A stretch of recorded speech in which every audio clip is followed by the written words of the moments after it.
ressourcerie de l'écrivain. Cette semaine, je vais vous faire une petite pile à lire et à visionner sur un challenge qui a été organisé par un compte Instagram qui s'appelle Les Mots Magiques, que je ne suivais pas, que je ne connaissais pas, et qui, je ne sais pas pourquoi, est arrivé sur mon feed. Peut-être via Julia Richard, qui est une autrice de chez L'Homme sans nom, notamment. Et en fait, ce challenge m'a tellement fait rire que je me suis dit que, allez, j'allais un peu me creuser la tête, et je l'ai un peu oublié parce que c'est un challenge qui a lieu depuis du 1er mai au 30 juin. Et ça s'appelle On ne peut plus rien lire sur le bookstagram, enfin sur le compte Instagram des mots magiques, les mots magiques. Je vous mettrai en lien son compte et les deux publications qu'il a faites, qui sont épinglées d'ailleurs sur son compte, pour son challenge de lecture. Donc On ne peut plus rien lire, c'est en lien en fait avec des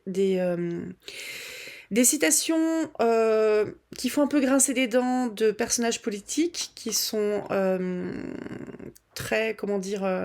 Enfin, c'est des citations qui sont très questionnantes dans la France d'aujourd'hui, on va dire. Et ça m'a quand même pas mal inspiré, même si des fois, évidemment, dans les challenges, il y a toujours des choses où on a un peu moins de...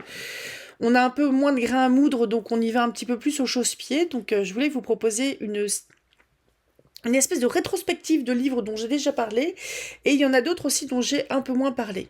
Donc, et il y aura des films aussi, et il y a aussi des séries télé. J'ai un peu la flemme de vider ma bibliothèque, donc ça va être... Il y a juste un livre que je voulais vous montrer, sinon ça va être une couverture autour de moi. On ne peut plus rien lire. C'est du 1er mai au 30 juin. Objectif, lire un maximum de livres engagés, genre autorisé, tous. C'est un challenge qui compte 4 catégories, et dans chaque catégorie, il me semble qu'il y a 4 sous-catégories.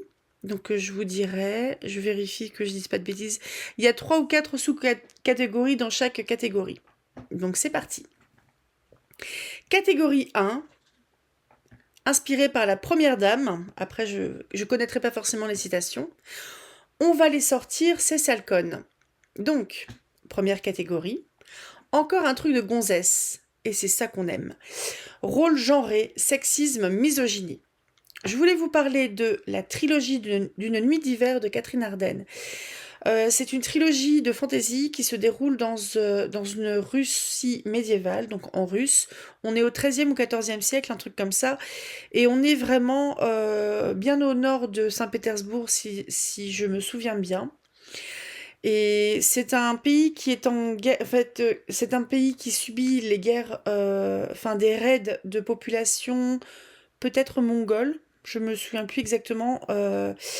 Et il y a beaucoup de pauvreté. Et Vassia, c'est la fille d'un boyard. Et les boyards sont les petits seigneurs qui possèdent des terres et qui ont des gens enfin des serfs sur ces terres. Donc Vassia, comme toutes les femmes, enfin comme toutes les jeunes filles, les petites filles qui vont devenir des femmes, est destinée un jour à épouser un seigneur local, à lui faire des enfants, etc. Sauf que c'est pas son truc. Et Vassia, elle a une particularité, c'est le fait qu'elle arrive à voir et à interagir avec les esprits du foyer et les esprits de la nature. Donc on est en Russie. Donc ça va être... si je vous parle de Domovoy, de Roussalka, si je vous parle de la Dame Minuit, je crois que c'était là. Oui, Minuit, c'était là, il me semble bien. C'est peut-être des choses qui vont vous dire, vous être familiers. On est sur une trilogie avec 3 bouquins de 300-400 pages qui se lisent très bien. On suit Vassia depuis qu'elle a 6 ans à peu près, jusqu'à ce qu'elle soit une jeune femme de peut-être 25 ans. Elle va être coincée entre la guerre, entre son pays, donc la Russe, et c'est ce pays peut-être mongol, je me souviens plus exactement. Mais elle est aussi coincée dans une guerre entre Morosko, qui est le dieu de l'hiver, et l'ours. Donc le premier tome, ça s'appelle L'ours et le rossignol. Et l'ours, c'est le frère et l'ennemi juré de Morosko, le dieu de l'hiver. Ce sont tous les deux des dieux hivernaux, mais aussi des dieux de la mort. qui vont représenter différentes facettes de la mort.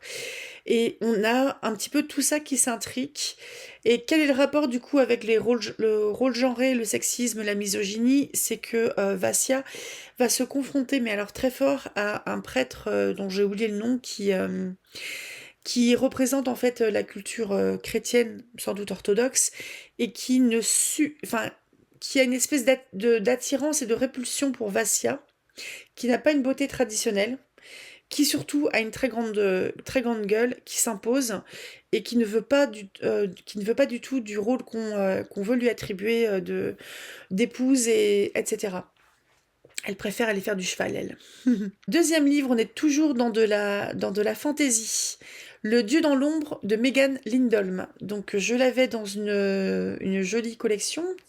C'est un livre qui était paru chez ActuSF et donc c'est les anciennes éditions ActuSF. Je pense que vous pouvez le trouver soit sur le marché de l'occasion, soit en poche. J'ai vu qu'il était en poche également. Megan Lindholm, c'est le vrai nom, il me semble, de Robin Hobb, et c'est un de ses premiers livres où on va suivre Evelyn, qui est une jeune femme qui est mariée, qui est mère de famille, et alors de mémoire, ils habitent en Alaska, donc c'est le pays d'origine de Megan Lindholm, donc Robin Hobb. Et Evelyn, c'est une femme qui, quand elle était petite, elle avait eu une expérience un petit peu bizarre parce qu'elle avait rencontré Pan, le dieu Pan. C'était pas un satyre, c'était le dieu Pan. Donc, elle a des espèces de souvenirs un petit peu étranges par rapport à cette période-là où elle avait rencontré un enfant avec une tête de chèvre et des sabots, quoi. Et en fait, arrivée à l'âge adulte, Evelyne, elle aime bien son petit train-train d'aller à son boulot, de récupérer son gamin à l'école, de s'occuper à faire la popote et compagnie. Sauf qu'un jour, quelqu'un de la famille de son mari se blesse dans une ferme et pour aller filer un coup de main en fait parce qu'il il y a des travaux à faire à la ferme, Evelyne, son mari et leur enfant vont partir à la campagne très très loin de chez eux, donc aux États-Unis il me semble, dans le sud enfin très au sud de l'Alaska, parce qu'il n'y a pas grand-chose au nord de l'Alaska. Mais bref, ils vont aller dans cette ferme et Evelyne va perdre en fait le peu de liberté qu'elle s'accordait parce que elle ne fait jamais rien comme il faut, parce que elle a tout le temps en fait sa belle-mère, ses belles-sœurs sur le dos ou les cousines. Evelyne va avoir un malheur en fait. Et surtout, il y a le temps qui dure parce que la personne qui était blessée s'est remise, mais eux, ils ne rentrent toujours pas en Alaska. Donc Evelyne, elle n'est pas très d'accord. Et elle va renouer, en fait, autant vous le dire, elle va renouer avec le dieu Pan qui la retrouve. Et c'est toute une histoire autour du deuil, de la réparation, des souvenirs, de l'enfance. C'est toute une histoire aussi autour de la nature face à la civilisation. Euh, c'est assez particulier, je pense, à lire pour des lecteurs d'aujourd'hui, parce que c'est un livre qui date des années 70, donc écrit par une femme des années 50, qui est née dans les années 50. Mais c'est un livre que j'ai vraiment aimé, avec une femme qui essaye, sans essayer vraiment, de répondre en fait aux normes de la société et de ce qu'on attend d'elle. Ensuite, on a aussi Circé de Madeline Miller, que j'ai lu il y a quelques années. On est toujours dans de la fantaisie mythologique cette fois-ci.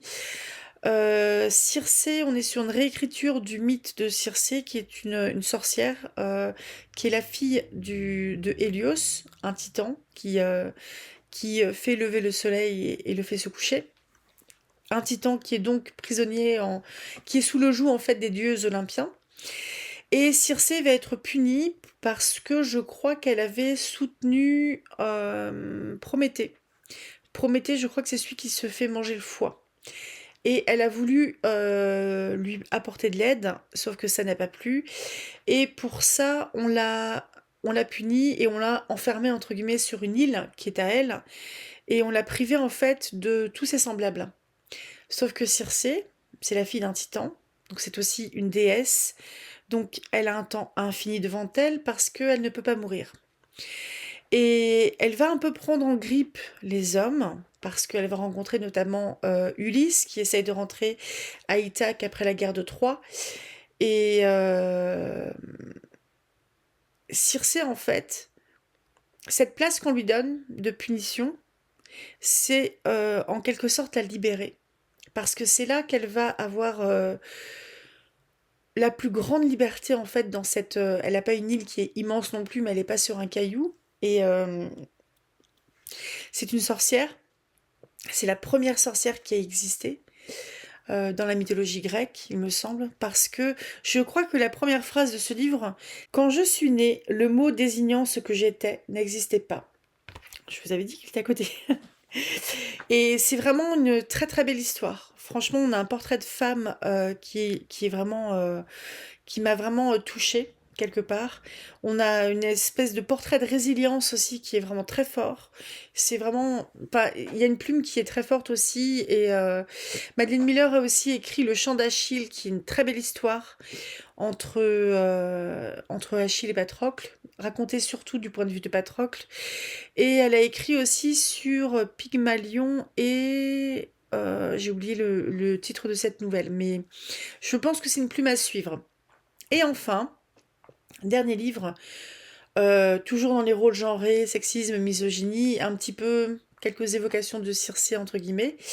C'est La Lettre écarlate de Nathaniel Hawthorne. Donc Nathaniel Hawthorne, c'est un auteur américain. On est sur un livre qui est paru dans les années 1850 peut-être. Et sautez le prologue, sauf si vous avez envie de savoir que Nathaniel Hawthorne, c'est un descendant d'une famille qui a beaucoup nui à une autre famille dans les procès de Salem. Et la lettre écarlate, en fait, c'est une jeune femme qui a épousé dans les colonies américaines à Boston. Donc, ils sont en pleine cambrousse, ils viennent d'arriver aux États-Unis. C'est une jeune femme qui a épousé un homme âgé déjà. Cet homme âgé, il l'a laissé parce que il visitait beaucoup les Indiens. Et en fait, il est parvenu pendant très longtemps. Tout le monde pense qu'il est mort. Et elle est jeune, elle est belle, et un jour, elle tombe enceinte. Donc évidemment, elle ne tombe pas enceinte de son mari. Il n'est pas là depuis des mois, voire des années. Et comme on est dans une société puritaine, parce que l'histoire se passe au XVIIe siècle, cette femme, Esther Prynne, elle est punie pour un péché d'adultère et elle est emprisonnée.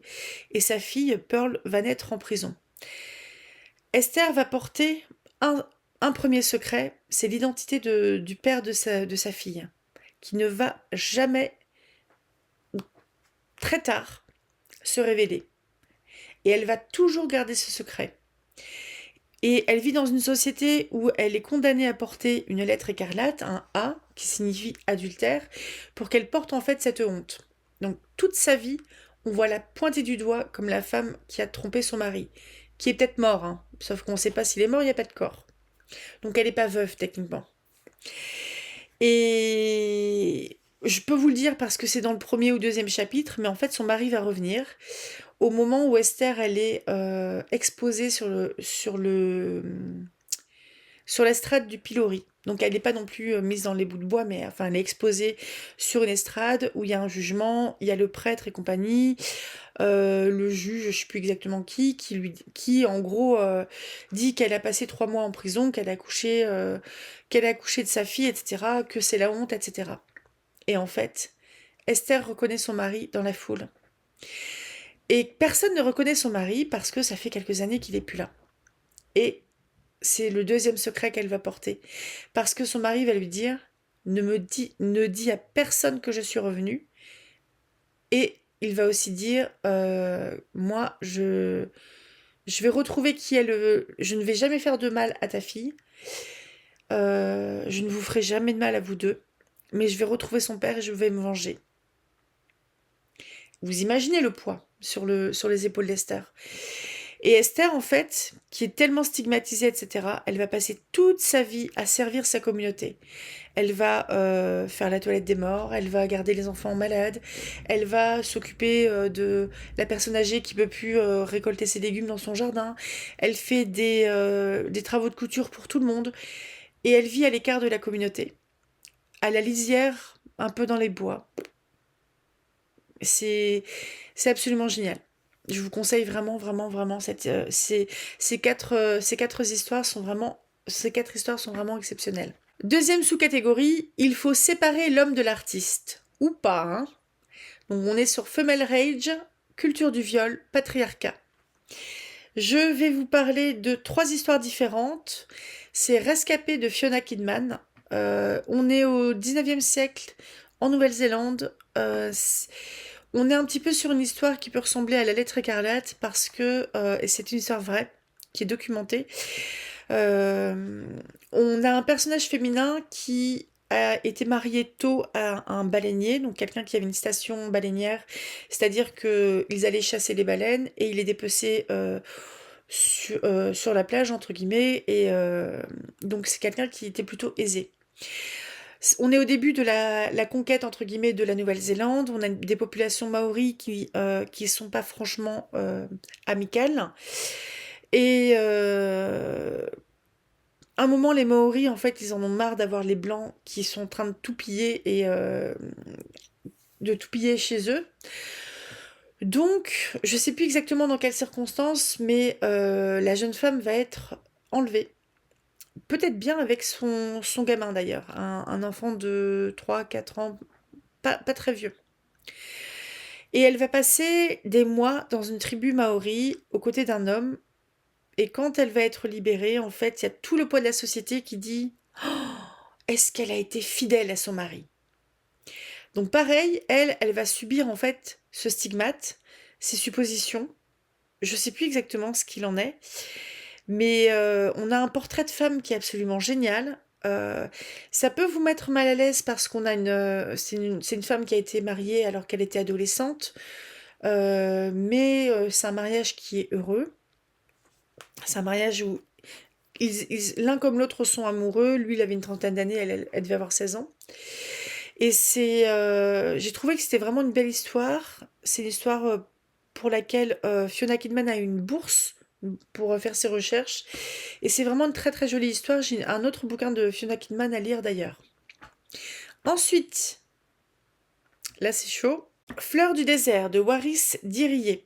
Donc c'est un livre qui a été adapté au cinéma. Fleurs du désert, je vous préviens, vous pouvez sauter en fait si vous voulez pour le livre suivant parce que celui-là il est particulièrement costaud. Waris Diriye, c'est un personnage qui existe, hein, qui est ambassadrice à l'ONU ou qui l'était, et qui lutte contre l'excision en Afrique. Parce que c'est une femme qui est d'origine éthiopienne, il me semble, qui a été excisée à l'âge de 6 ans par une tante dans le désert et qui devait être mariée avec un homme très âgé alors qu'elle avait 12 13 ans, qui s'est enfuie et qui a rejoint, il me semble, Mogadiscio, donc la capitale, où elle a rejoint une tante qui l'a envoyée au final à Londres. Parce qu'elle avait de la famille aussi à Londres, de la famille qui devait être diplomate plus ou moins. Et Waris Diriye a vécu quelques années à Londres jusqu'à ce qu'elle ait 19 20 ans. Évidemment, ses papiers lui avaient été confisqués, etc. Et quand, je sais plus si c'était l'Éthiopie ou un autre pays, j'ai un doute. Quand le pays en fait a sombré dans la guerre civile et que le gouvernement est tombé, toutes les personnes de cette ambassade se sont enfuies et elle est restée. Donc sauf qu'elle a subi pendant quelques années un esclavage moderne. Donc elle n'avait pas de papier, elle était logée, nourrie, elle sortait pas de l'ambassade, elle faisait le ménage à tout le monde, etc. Donc elle se retrouve là.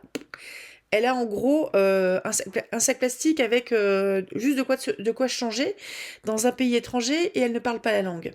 Vous voyez, on a un petit, le niveau de merdouille.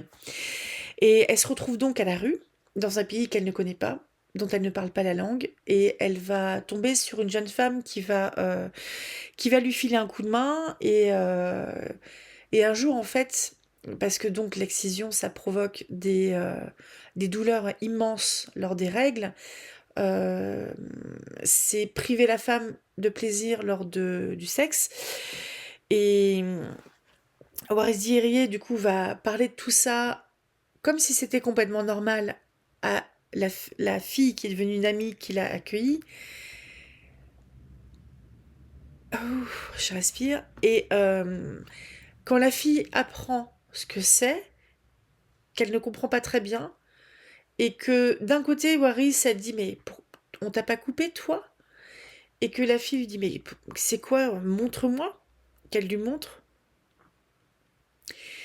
On voit vite fait que Waris Dierier doit consoler son ami qui fond en larmes. La scène, elle est terrible. Je sais plus quel est le. Je pense que l'adaptation était hyper fidèle, mais c'est un livre que j'ai lu il y a quelques années, hein. Et donc, Waris Dierier, pour la petite histoire, c'est une femme qui va être repérée plus tard dans la rue et qui va avoir une carrière de mannequin, parce qu'elle est juste magnifique, cette femme, et qui va devenir ambassadrice de l'ONU pour lutter contre l'excision et contre ce qu'elle a subi. Voilà. Fou.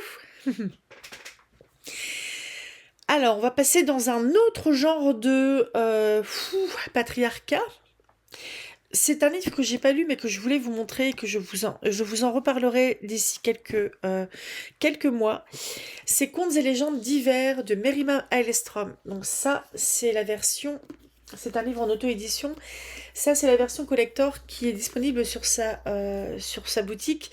Mais vous pouvez acheter les 3 novellas qui sont à l'intérieur. Donc Le Diable de Noël sur Krampus, La Sorcière au fond des bois sur Baba Yaga et L'Abominable Homme des Neiges sur le Yeti. Vous pouvez les acheter indépendamment ou vous pouvez acheter cette édition-là à 28 €. Je ne sais pas si ils sont tous au jaspé. C'est elle qui a fait son jaspage. Et donc je les ai pas lus parce que je les ai reçus, je pense, en février-mars, un truc comme ça. Je sais plus exactement. Mais ces contes et légendes d'hiver vont être une réécriture des contes donc de Krampus, de Baba Yaga et de l'Abominable Homme des Neiges, donc le Yeti. Où elle va parler d'emprise, de violence conjugale, de violence psychologique, de pulsion, etc. Et pour avoir déjà lu dans d'autres choses Merima Eilestrom, je sais qu'elle a une plume qui me convient mais parfaitement. J'ai envie de vous montrer juste comment c'est fait.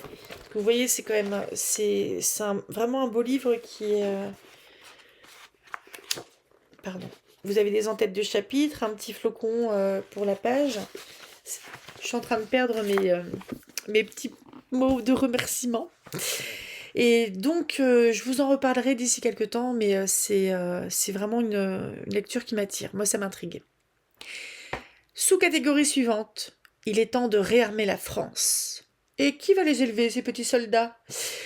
Donc, injonction à procréer, grossesse, avortement, éducation. Quel beau programme! Je vais vous parler de 2 livres que j'ai pas lus. Lysistrata de Aristophane. On est sur une comédie grecque antique d'Aristophane. Donc c'est une comédie de 411 avant Jésus-Christ. Je vous dis très rapidement ce que c'est. C'est que en gros, les hommes devaient aller à la guerre. Et les femmes, à un moment, elles en avaient marre. Donc elles ont fait la grève du plumard. Donc on est sur une comédie. Je pensais que c'était une tragédie. Et La Servante écarlate de Margaret Atwood, que je n'ai pas lu, parce que celui-là, comme pas mal de dystopies, je suis quand même assez réticente à le lire, parce que je pense que celui-là particulièrement va profondément me gonfler. Pas parce que Margaret Atwood ne fait pas bien son boulot, mais parce que le sujet va m'énerver. La Servante écarlate, on est sur une dystopie où il y a eu une chute de la natalité et de la fécondité, chez les femmes, je pense. Alors, je ne sais pas si c'est une réalité ou si c'est une fécondité qui a baissé aussi chez les hommes ou chez les femmes, mais en tout cas, les femmes qui sont de niveau social élevé n'arrivent pas ou plus ou peu à avoir des enfants, ce qui fait qu'il y a des femmes en rouge, donc des servantes écarlates, je pense, qui, leur boulot, en fait, c'est de produire des enfants pour les familles aristocratiques et de ne pas les élever. Joie.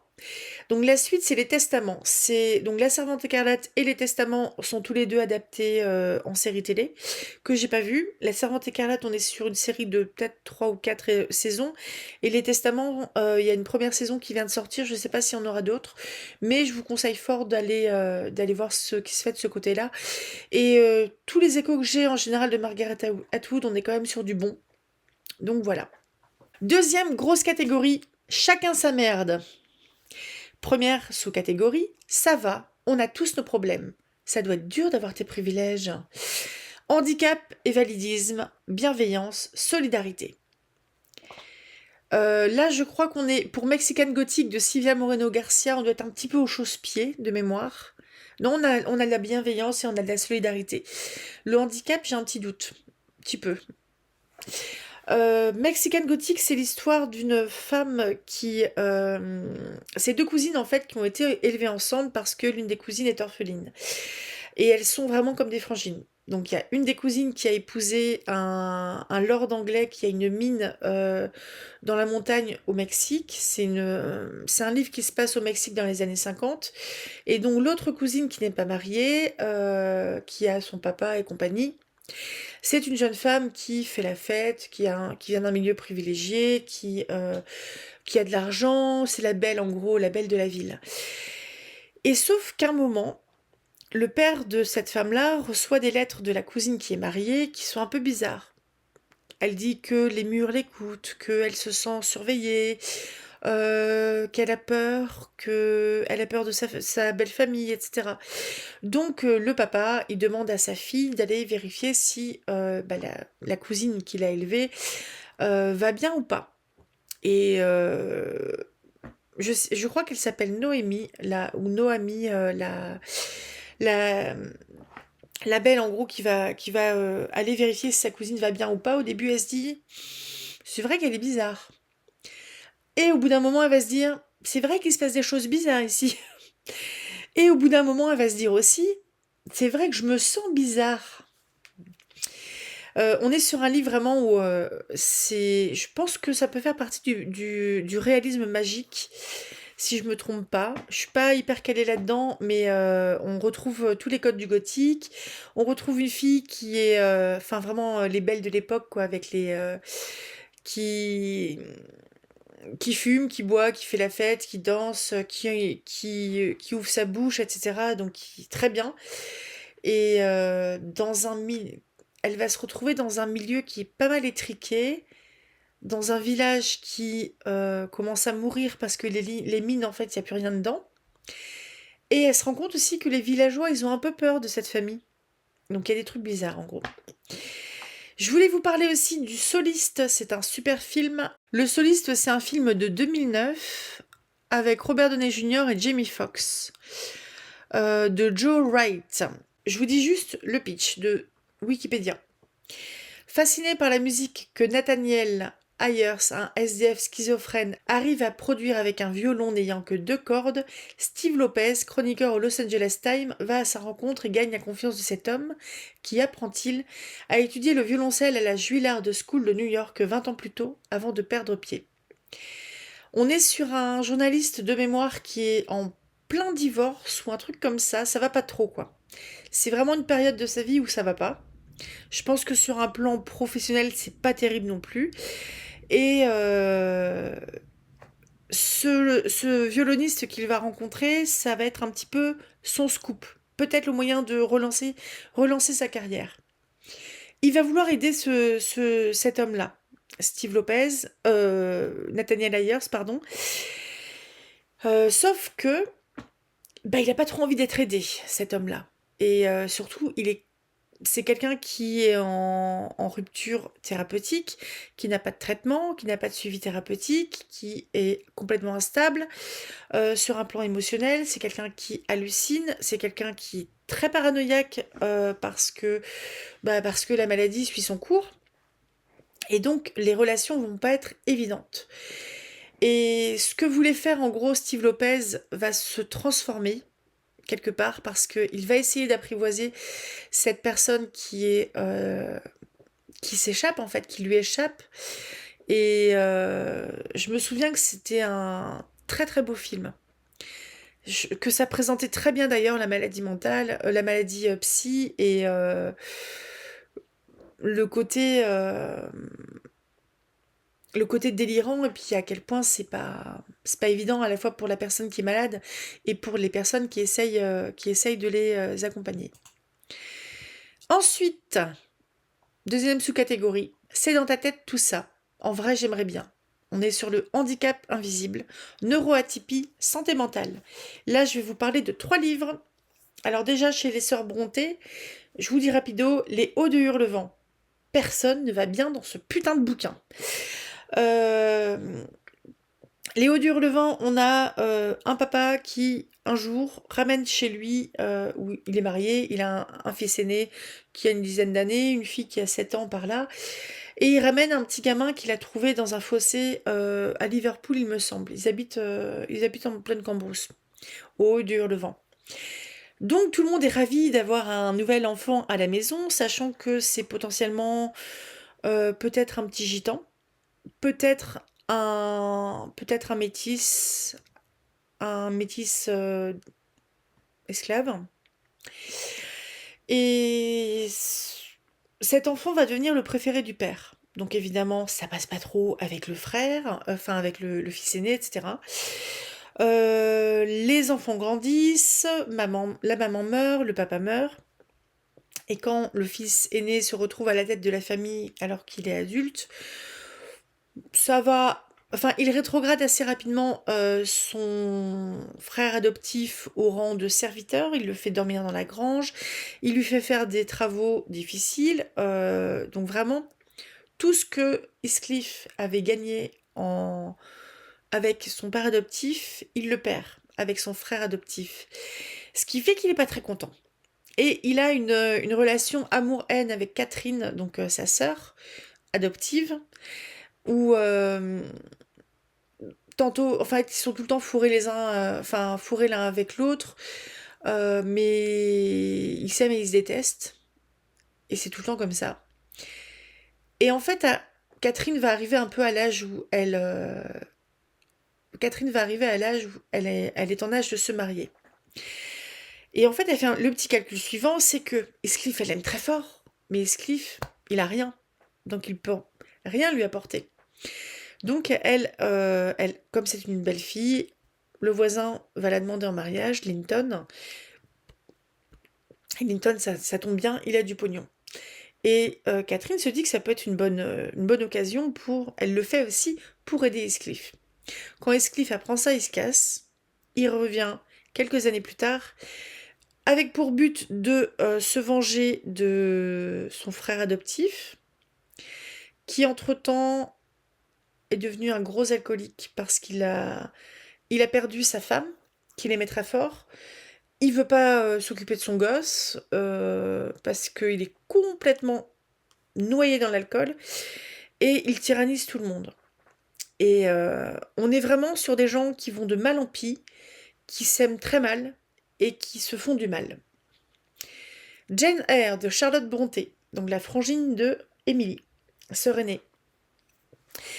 Jane Eyre, c'est une jeune femme qui est embauchée comme gouvernante chez un monsieur pour s'occuper de sa fille.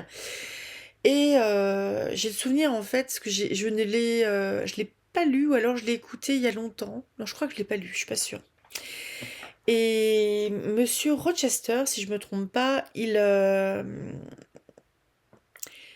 déjà, il a un secret dans le grenier, parce que pour tout vous dire par rapport handicap invisible, santé mentale, la femme de Monsieur Rochester, elle est probablement démente.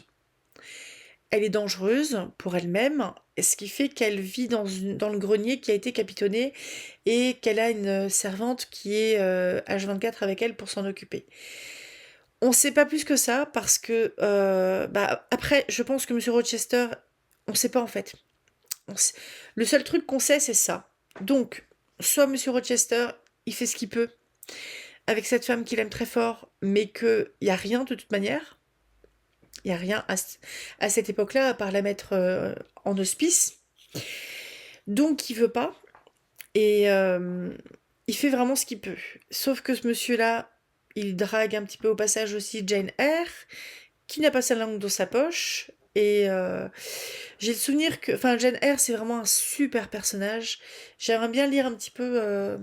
c'est un bouquin que j'aimerais bien lire. Extrêmement fort et incroyablement près de Jonathan Safran Foer, je sais pas comment on dit. C'est un livre dont je m'étais débarrassée parce que je savais que j'allais pas le relire, parce que j'ai pleuré sa mère en le lisant. On est après le 11 septembre 2011, et pourquoi je vous en... Le 11 septembre 2001, je crois bien, parce que oui, 2001, déjà.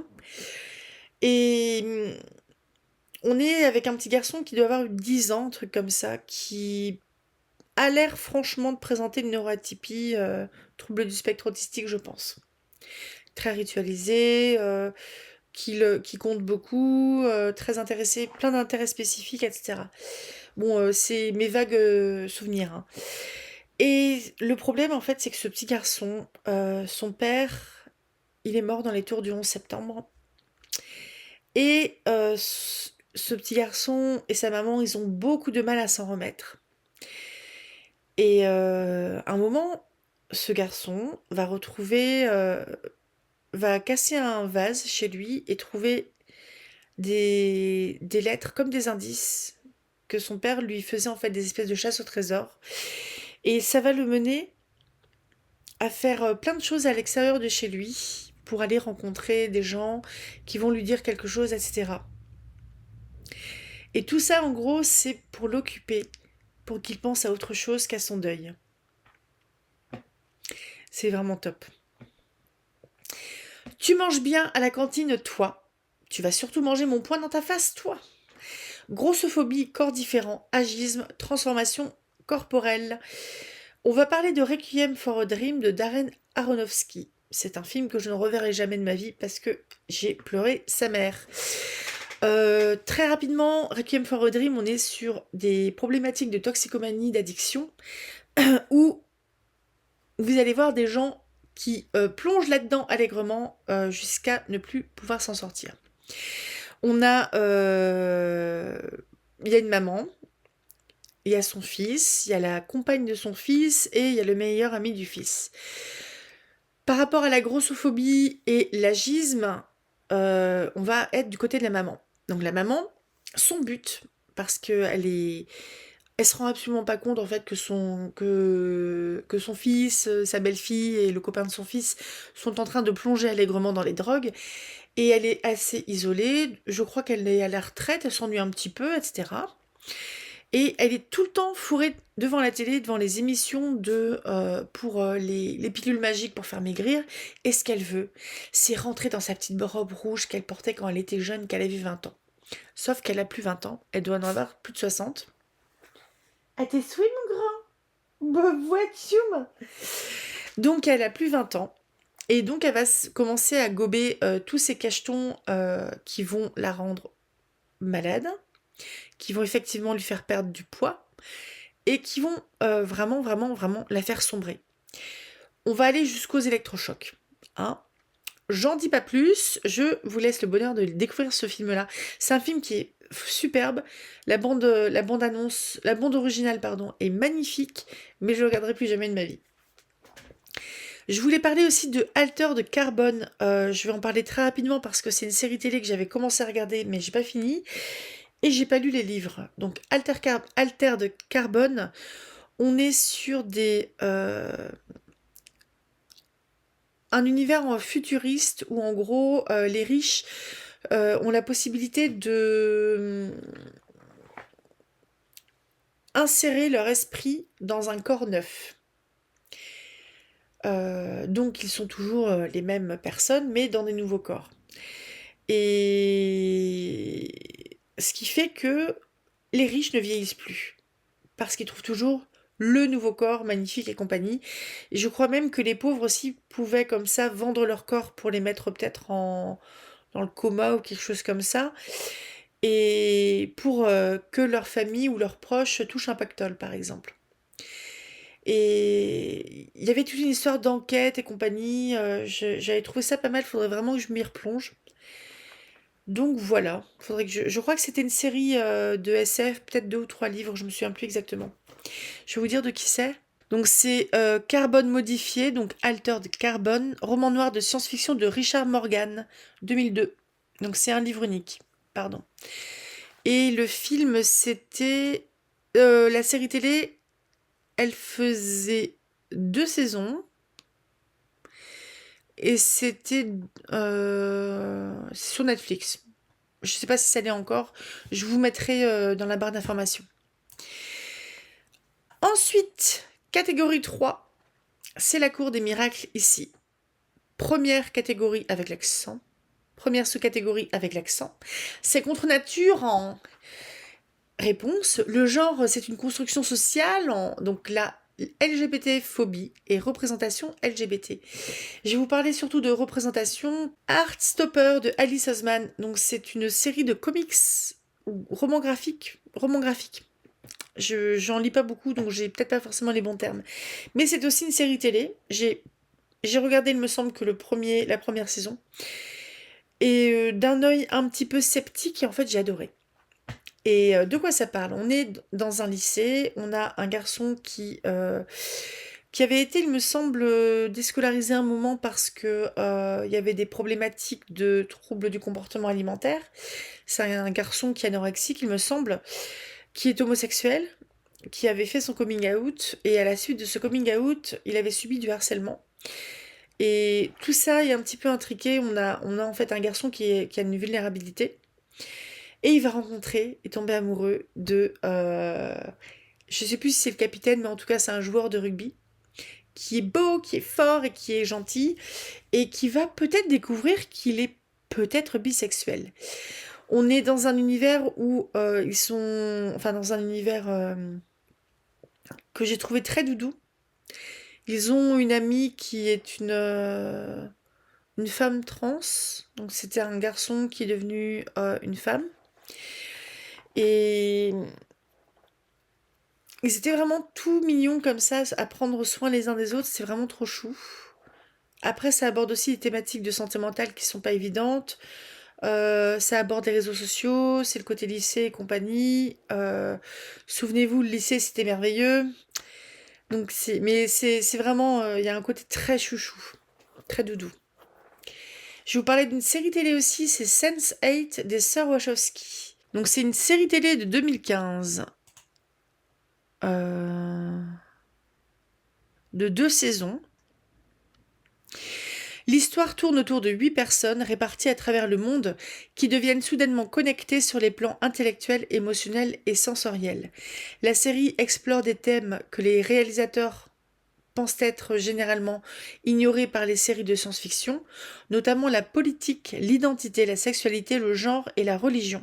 Cette espèce d'esprit, enfin, ces 8 personnes en fait qui sont connectées, ça veut dire que par exemple s'il y a je dis au pif parce que je m'en souviens plus, ça fait 10 ans. Si on a par exemple la personne dont le super pouvoir est l'oreille absolue, qui va se faire tirer son sac, qui va se faire agresser, et ben elle va récupérer le kung-fu que pratique la coréenne. Je dis ça au pif, mais c'est des choses que, en gros, quand ils ont un besoin d'un truc particulier, ils vont aller choper le talent de la personne avec qui, enfin d'une des personnes de leur cercle, leur cercle de 8 personnes qui sont interconnectées. C'était vraiment top. Franchement, c'est une très belle histoire qui faisait la part belle à la représentation. On avait un couple homosexuel, on a un couple lesbien avec une femme lesbienne et une femme trans, il me semble. Et franchement, c'est vraiment ils sont tous beaux en plus là-dedans. C'était vraiment une chouette histoire. Une famille, c'est un papa et une maman. Moi qui pensais qu'il suffisait de s'aimer. On va parler d'homoparentalité, d'hétéronormativité et de schémas familiaux atypiques. Meute de Karine Renberg. Roman atypique lycanthrope. Meute suit les traces de Nathanaël, Val et Calam. Le premier est un loup-garou, né de la violence et la solitude qui se débat au sein d'une meute qui ne lui convient pas. Le second est un humain à qui l'on a volé la voix. Quand le troisième entre dans leur vie bien malgré eux, des tensions s'installent et menacent de tout déchirer. Comment trouver son équilibre dans un monde où les secondes chances n'existent pas? Ce récit fantastique est avant tout celui d'une tranche de vie, de ce moment où tout bascule entre le noir et la couleur. Alors, je sais que ça parlait d'homosexualité. On parle de construction de famille atypique et dysfonctionnelle par certains côtés. Des gens qui se sont choisis, donc un peu le trope de found family. Donc les personnages forment une grande diversité de couleurs, de sexualité et de handicap. Une belle ode à la tolérance et à la bienveillance. Oh, ça donne envie. Je vais vous parler aussi de Shameless US. C'est une série télé dont je vous ai déjà parlé avec la famille Gallagher. La famille Gallagher, c'est le papa qui est alcoolique et toxicomane, au minimum. La maman qui est une bipolaire qui ne se soigne pas. Donc ça veut dire que il y a des périodes hautes où en gros elle fait la fête, elle prend des drogues, etc. Et des périodes basses où elle hésite entre se jeter sous un train et enfin c'est comme ça que elle le vit. Ce qui fait que Frank Gallagher, il se retrouve à devoir gérer sa famille qu'il ne gère pas du tout. Il y a 6 enfants. Il y a Fiona, c'est l'aînée, qui a 21 ans, qui s'occupe de tout le monde. Il y a Philippe Lip qui doit avoir, qui est mineur au début. Lip, Yann sont mineurs. Il y a 2 enfants de 8-10 ans que sont Carl et Debbie. Et à la fin, il y a Liam qui est un bébé. Et si vous voulez, on a donc un père qui ne tient pas du tout la route, une famille, enfin des enfants qui essayent de tous rester ensemble pour surtout pas être placés en foyer ou en famille d'accueil parce qu'ils savent qu'ils vont être, comment dire, séparés. On a une sœur aînée qui a arrêté ses études pour faire 36 boulots pour payer les factures et essayer de faire en sorte de pas se faire les poches par son père, qui a des dettes absolument partout. On est sur une famille qui est flippée dès qu'ils entendent qu'un SDF a été retrouvé mort dans un fossé parce qu'ils pensent que ça peut être leur père. Et si leur père, qui est censé être leur responsable légal, est mort, eux, ils sont placés parce que la mère, ils savent pas où elle est. Et on a une maman qui, de temps en temps, revient, refait un enfant, ou pas, fait partie de leur vie pendant quelques mois et repart. Tout le temps, tout le temps, tout le temps. Ils sont seuls, ces gamins.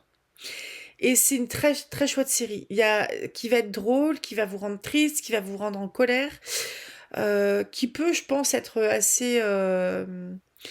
et a un côté trash quand même. On est sur vraiment un schéma familial atypique. On a une représentation de l'homosexualité avec Yann. On a un petit peu aussi de bisexualité avec Debbie. Ensuite, un autre film que je n'ai pas vu, mais c'est mon compagnon, c'est Benjamin qui vous le conseille. C'est Captain Fantastic avec Viggo Mortensen. C'est un film de 2016. Aux États-Unis, Ben et Leslie Cash ont décidé de donner à leurs 6 enfants une éducation alternative peu conventionnelle. Ils ont tout quitté pour établir un campement au milieu des bois dans l'État de Washington, et c'est dans ce cadre hors du commun que grandissent Bodevan, Kielir, Vespir, Relian, Zaja et Naï. La vie des enfants se doit être une source d'enrichissement permanente, et Ben y veille tout particulièrement. Entraînement physique rigoureux et régulier, autosuffisance à travers la chasse, culture à profusion, esprit critique sont au rendez-vous. Les enfants semblent, sans surprise, étonnamment mûrs pour leur âge. Mais Leslie, souffrant de problèmes psychiatriques sévères, a dû être hospitalisée, et les événements qui en découlent poussent la famille à regagner le monde ordinaire. Un véritable choc pour Ben, qui se met soudain à douter de l'éducation anticonformiste qu'il a donnée à ses enfants. Et pour le livre Le Château de Verre de Janet Walls, je suis nulle en anglais, on est un petit peu là-dessus aussi, parce que on a un père qui est inventeur, mais qui gagne pas sa croûte. On a une mère qui est prof d'art, de peinture, etc. Et qui a surtout une pathologie psy qui n'a pas été diagnostiquée, qui n'est pas traitée. On a une famille, ils ont 4 5 enfants, je pense. Et en fait, eux, leur vie, c'est qu'ils s'installent ils s'installent dans une ville. La maman va plutôt bien, elle donne des cours. Le papa, il bricole dans le garage et compagnie. Ils font ils bricolent un petit peu. La maman commence, qui est étonnamment l'aspect un peu stable financièrement du couple. Ça commence à aller moins bien, donc elle donne plus de cours, donc ils commencent à s'endetter et au bout d'un moment, faut qu'ils arrêtent et enfin, ils doivent trop d'argent partout, donc ils changent de ville. Et ils font ça tout le temps. Et c'est une histoire vraie. Jeannette Walls, c'est une journaliste, une grande journaliste dans un grand journal d'une grande ville. Et il me semble que tous ces enfants qui ont vécu une vie bien anticonformiste s'en sont sortis.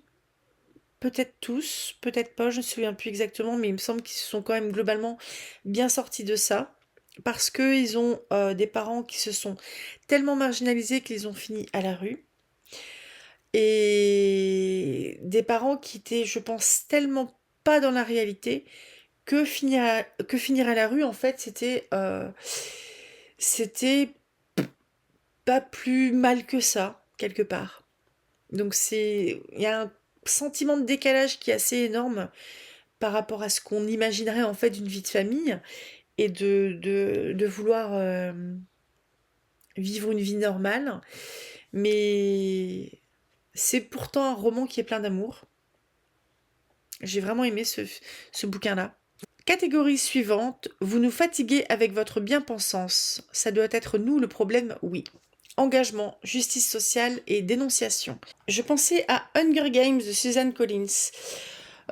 Pour ceux qui connaissent pas, on est sur une dystopie qui va un petit peu qui a retravaillé entre guillemets les jeux du cirque, sauf que là, ça mélange en quelque sorte un petit peu de la télé-réalité, où on a sur fond de grande pauvreté, de contrôle social, des jeux qui sont mis en place régulièrement, je sais plus exactement tous les combien de temps, dans un grand renfort c'est vraiment société du grand spectacle. Et il y a un homme et une femme, un jeune homme et une jeune femme, de chaque district, qui il y a 12 districts, il me semble, qui doivent s'affronter jusqu'à ce qu'il n'en reste plus que deux, il me semble, que un même. Euh, Ils doivent s'affronter dans une espèce d'arène où il y a plein de pièges à base de poisons, de prédateurs, de trucs pas très sympas qui peuvent leur arriver. Et donc c'est une série de plusieurs livres. Il y a eu qui ont été adaptés au cinéma. Il y a un préquel aussi, un ou deux préquels qui sont sortis. Il y en a un qui a été adapté au cinéma, l'autre je suis pas sûre encore. Et les films sont vraiment top, hein. Franchement, j'ai vu que les 3 ou 4 films d'Hunger Games. J'ai pas vu le préquel encore, mais j'ai vraiment envie de lire les livres. Et sinon, sur le côté engagement et dénonciation, je voulais parler de peut-être ma pièce préférée du monde entier, qui est Antigone de Jean Anouilh. Antigone, c'est une jeune femme, une princesse. Antigone, c'est la fille d'Oedipe, il me semble bien. Oedipe qui a tué son père et couché avec sa mère. Quand Oedipe a appris ça, je crois qu'il s'est crevé les yeux. Et ensuite, je pense qu'il est mort. Et Créon, qui est l'oncle d'Antigone, donc le frère d'Oedipe, il est en guerre. Ils sont à Troie. Et ils sont contre les Achéens qui sont à l'extérieur, les Grecs en gros, si je suis peut-être en train de me mélanger un peu qui joue contre qui entre guillemets, mais ils sont en guerre contre ceux qui les ont assiégés. Et le frère d'Antigone, dont j'ai oublié le nom, et un ennemi vont se battre jusqu'à la mort. Et si vous voulez, Créon, ce qu'il a envie de faire, Créon c'est le roi, c'est enterrer l'un avec les honneurs parce qu'il est, je crois que c'est vraiment une lutte fratricide, enfin au niveau de la famille, cette guerre-là. Et je suis pas très claire, hein. Mais Créon, ce qu'il veut, c'est enterrer l'un avec les honneurs et laisser l'autre pourrir en le désignant comme le mauvais. Sauf qu'il a pas envie de se casser la tête de savoir qui est le gentil et qui est le méchant là-dedans. Ce qu'il veut, c'est finir vite pour satisfaire en gros le peuple, pour qu'il y ait un gentil à pleurer et un méchant à honnir. Et sauf que, bah, pas de bol, celui qui est condamné à pourrir dehors et à se faire manger par les corbeaux, c'est le frère d'Antigone.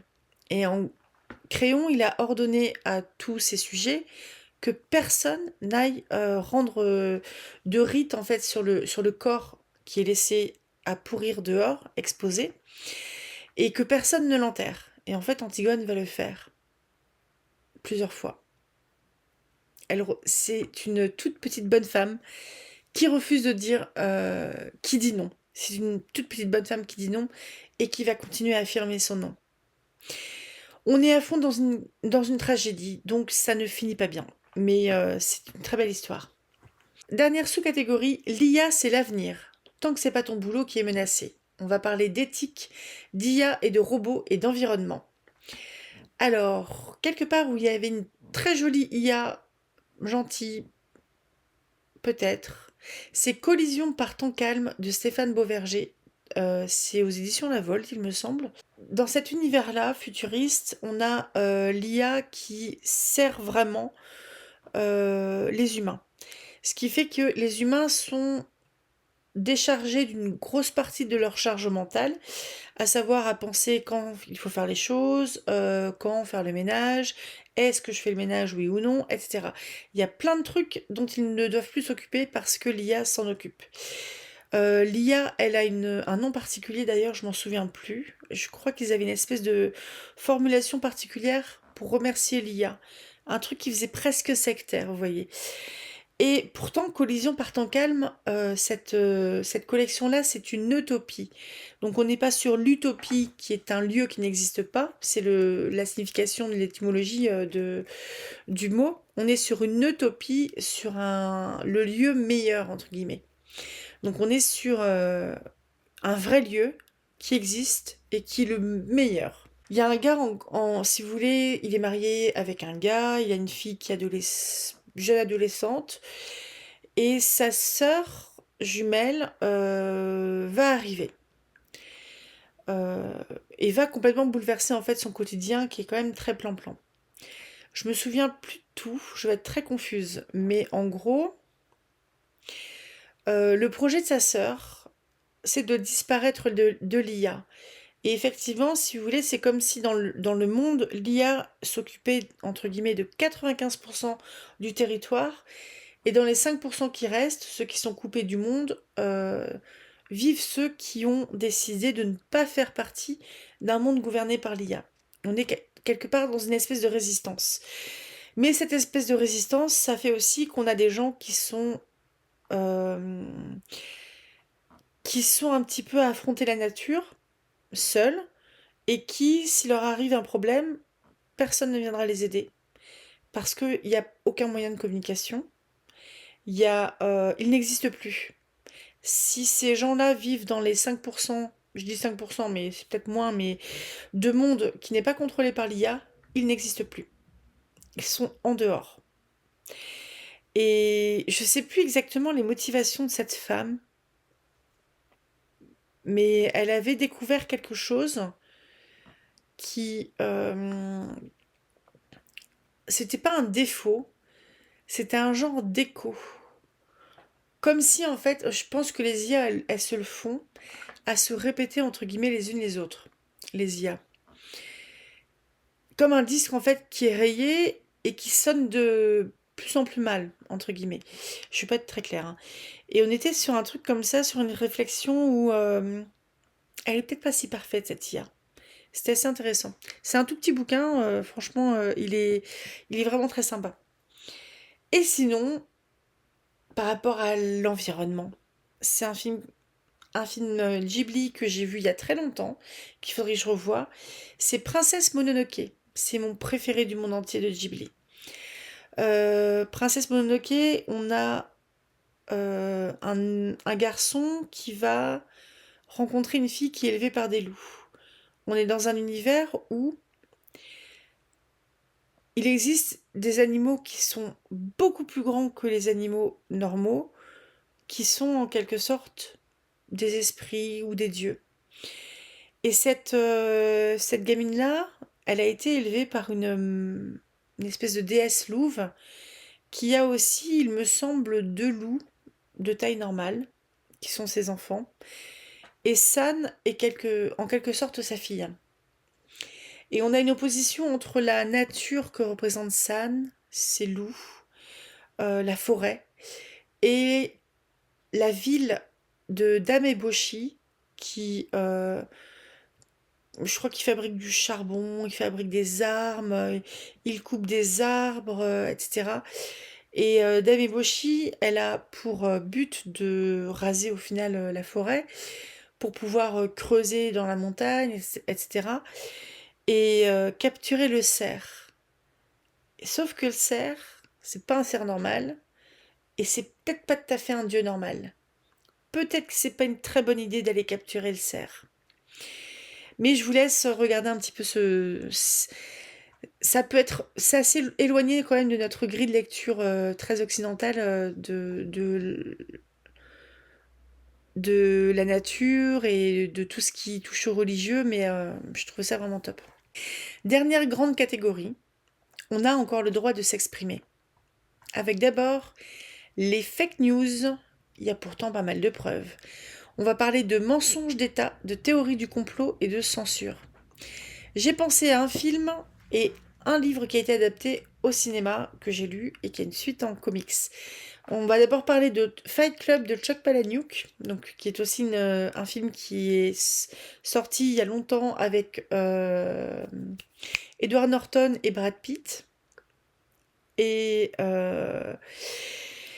Fight Club, on est sur un homme qui a un peu un bullshit job, qui a un boulot qui n'a aucun sens, qui a une vie qui n'a pas grand sens non plus, et qui va rencontrer en fait un homme qui semble avoir cette liberté à laquelle lui il aspire et à laquelle il n'arrive pas à accéder.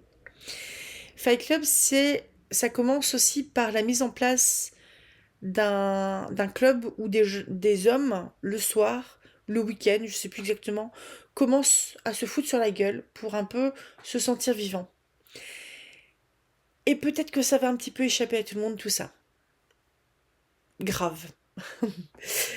Je voulais vous parler aussi de Don't Look Up. C'est un film qui est sorti il y a un an ou deux, peut-être 3 ans, sur Netflix, avec Leonardo DiCaprio. Je crois qu'il y a Chalamet aussi. Et Don't Look Up, en fait, on est sur des scientifiques, des radioastronautes peut-être, radioastronomie, qui ont calculé en fait qu'une comète se dirigeait droit sur la Terre et allait en gros la frapper et que ça serait la fin du monde et qu'il serait peut-être temps de s'en inquiéter et essayer de voir un petit peu ce qu'il fallait en faire. Donc on a une communauté scientifique qui alerte et on a les médias qui s'en battent les reins. Et on a vraiment la comète qui arrive à toute vitesse sur la Terre. Et il y a Jennifer Lawrence aussi d'ailleurs dans ce film-là. Et on a vraiment le monde entier qui s'en fout complètement, qui n'y croit pas. Et alors je pense que c'est un film que j'ai pas aimé, honnêtement. Je pense que c'est une grosse référence aux climatologues, etc., qui alertent sur le réchauffement climatique, sur l'écologie, etc. Et que tout le monde s'en fout. Alors que c'est une catastrophe qui va toucher le monde entier. Et tout le monde sera concerné. Mais bon, moi, j'ai pas trouvé j'ai pas accroché à ce film-là. Je pense qu'en fait, il y avait un côté très donneur de leçons dans le film que j'ai pas apprécié du tout. Deuxième sous-catégorie, de toute façon, on n'est plus chez nous. Va dire ça à tous les pays qu'on a colonisés. On va parler de racisme, de discrimination, d'appropriation culturelle. Je vais vous parler, on va faire un prix de gros, ce qui commence à être tard. Je vais vous parler des mutinées de l'Elseneur de Jack London. Les Mutineers du Elseneur, on a un écrivain qui est un petit peu au bout de sa vie, qui va prendre une place sur un bateau, qui doit faire le tour de l'Amérique, enfin, partir d'un point A à un point B pour rejoindre un point B aux États-Unis, mais en passant par l'Amérique latine et tout en bas, là, les 40e rugissants et les 50e hurlants. Donc on va dire que c'est pas la petite promenade de santé. Je crois qu'on est juste avant la Première Guerre mondiale. Et on est sur un bateau où tout est extrêmement hiérarchisé. Le propriétaire du bateau est un blanc. Sa fille qui est à bord est une blanche. Le passager est un blanc. Les deux lieutenants, entre guillemets, sont au minimum des blancs, voire il y en a un qui est peut-être un petit peu métis, mais sinon, je ne sais pas comment ils ont fait leur recrutement. Je pense qu'au niveau RH, ils étaient un petit peu aux fraises. Parce qu'ils ont... on est sur la fin des voiliers. On est sur le début du vapeur. On n'est pas sur le début du vapeur, on est sur le sommet du vapeur, donc et le déclin total des voiliers. Ce qui fait que de moins en moins de marins savent naviguer sur un voilier. Et donc, ils n'arrivent pas à recruter des gens compétents. Donc, ils recrutent des gens qui ne sont des fois même pas montés sur un bateau, parce qu'ils sont agriculteurs, par exemple. Des gens qui ont potentiellement tué quelqu'un et qui ont signé pour aller sur le bateau, parce que comme ça, ils vont s'enfuir. Et bref, le casting, il n'est pas terrible au début, et ça va forcément avoir des conséquences sur la suite. Et on est sur un équipage qui est très multiculturel. Il y a vraiment un petit peu de tout. On est sur des termes racistes qui sont nommés.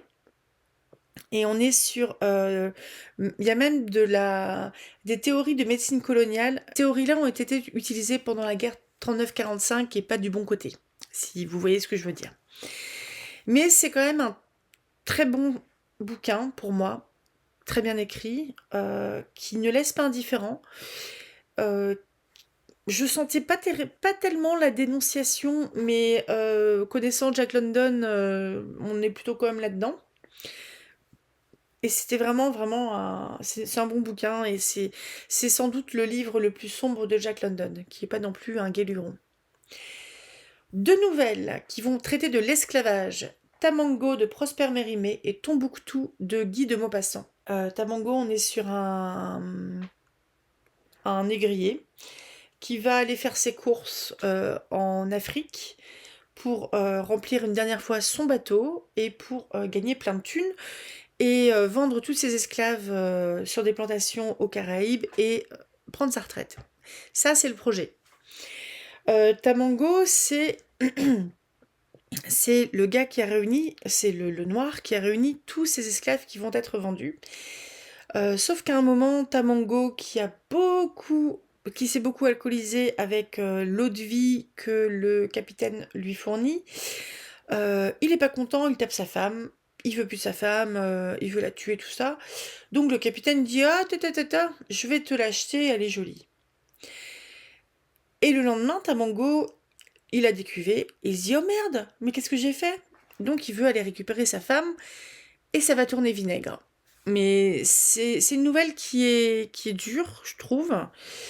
Et a priori, on est aussi dans de la dénonciation parce que Prosper Mérimée était proche de milieux abolitionnistes. J'ai pas méga senti la dénonciation. Ça va être la nouvelle que je vais lire samedi, pour tout vous cacher, pour ne rien vous cacher. Je voulais vous parler aussi de Tombouctou de Guy de Maupassant, où là on est sur les guerres franco-prussiennes. Je crois qu'on est soit c'est les guerres napoléoniennes, il me semble, je me trompe pas. Et si vous voulez, on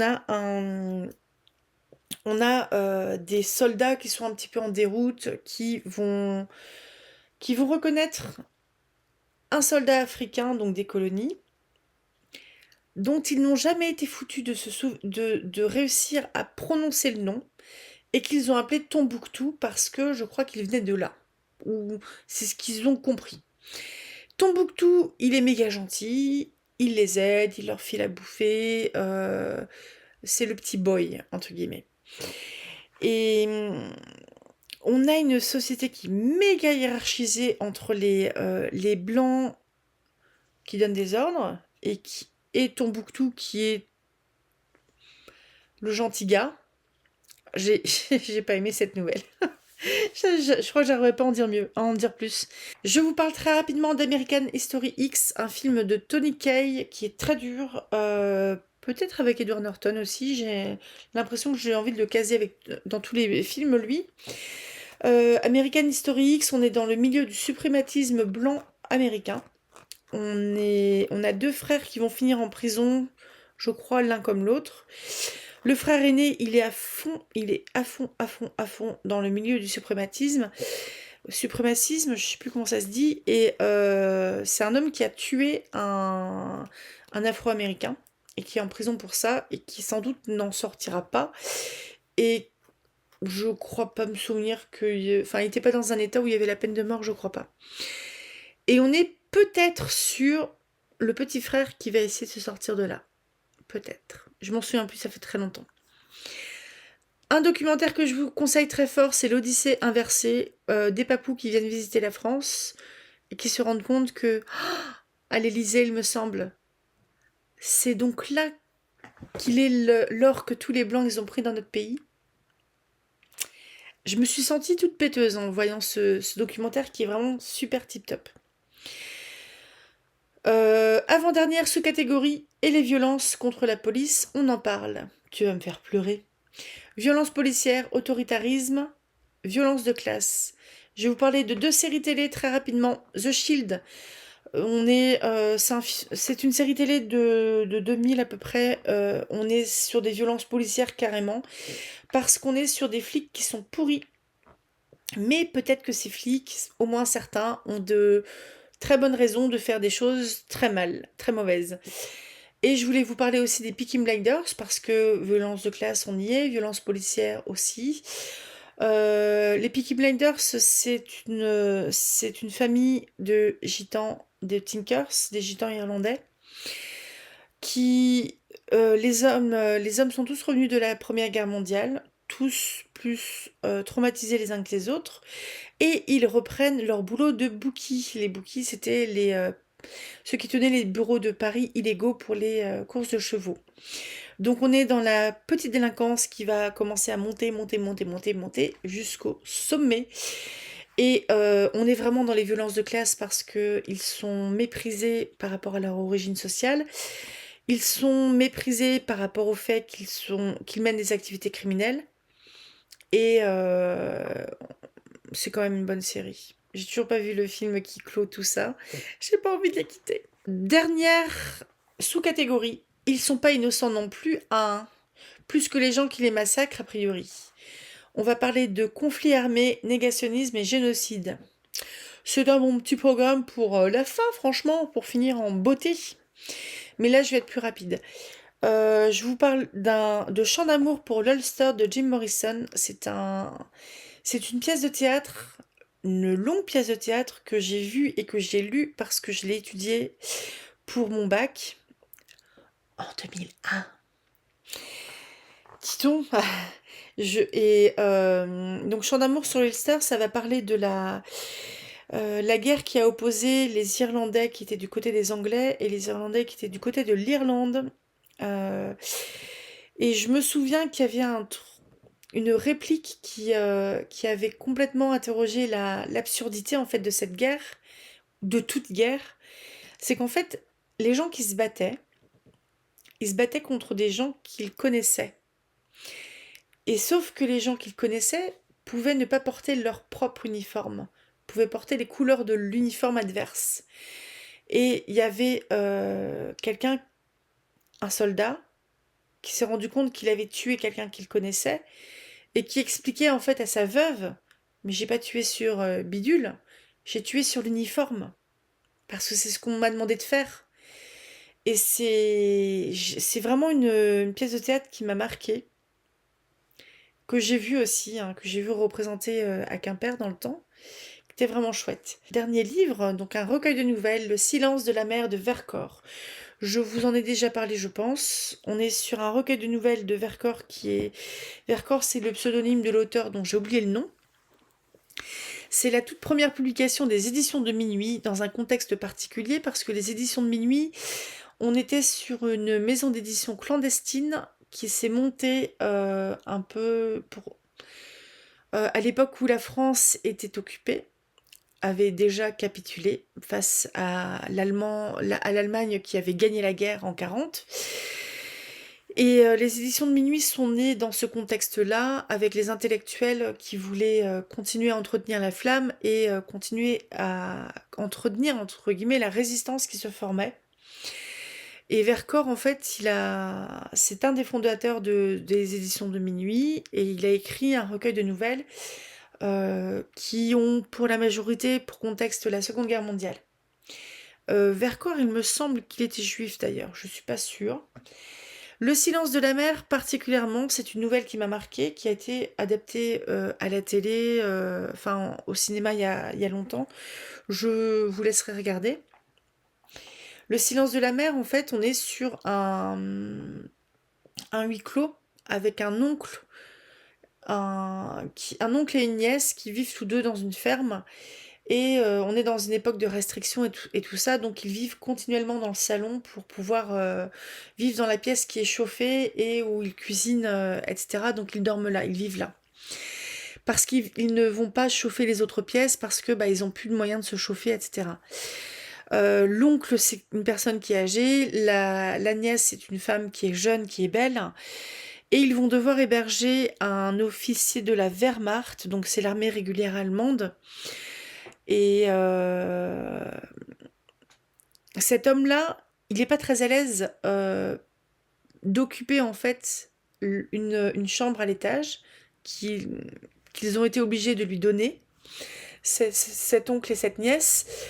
Et il va essayer tout le long de la nouvelle, qui est assez longue, hein, c'est une nouvelle qui doit faire une 40aine de pages.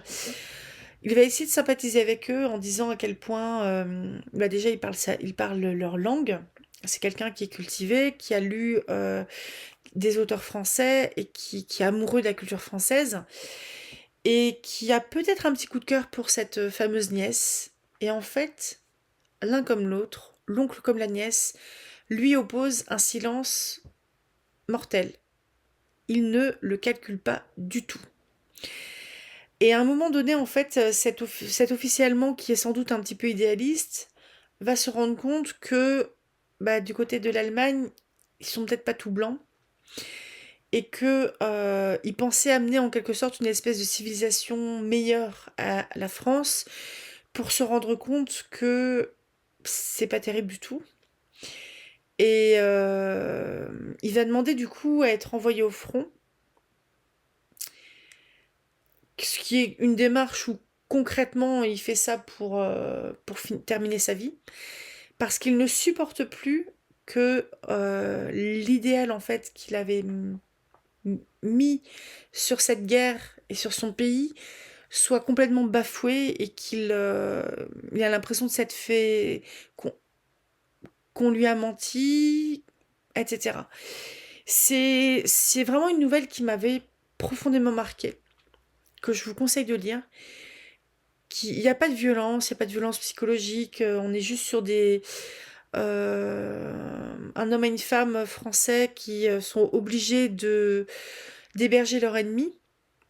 Un ennemi qui est désigné parce qu'il est étranger et qui porte l'uniforme ennemi. Et on est sur une espèce d'irréconciliabilité. Je pense que ça se dit, c'est pas facile, il y a trop de syllabes. Quelque chose qui ne peut pas marcher en fait. Et c'est super triste. C'est super triste. N'hésitez pas à me dire si vous avez envie de participer à ce challenge qui est vraiment sympa. C'est le hashtag d'ailleurs on peut plus rien lire, où vous pouvez mettre des majuscules à chaque mot. Donc on peut plus rien lire. Je pense que je ferai une petite publication aussi sur mon compte Instagram, La Ressourcerie, avec juste une petite liste de courses que je vous ai présentée, mais sans détailler sans détailler justement ce que je vous ai détaillé dans cette très longue vidéo qui doit faire 1h30. Mon Dieu. Bon, allez, on va peut-être essayer de descendre à 1h20. Je vais enlever toutes les digressions. Je vous souhaite un très bon mercredi. À samedi, donc, pour... Je voulais dévoiler pour Tamango de Prosper Mérimée. À dimanche, pour la suite de la partie 2 des Trappeurs de l'Arkansas de Gustave Aimard. Ça sera l'antépénultième lecture de ce livre-là. Et on verra ce que je ferai mercredi prochain. Mais en tout cas, maintenant, il est l'heure pour moi d'aller me coucher. Très bonne journée à vous. À tout bientôt. Lisez tout plein, rêvez tout grand. Salut!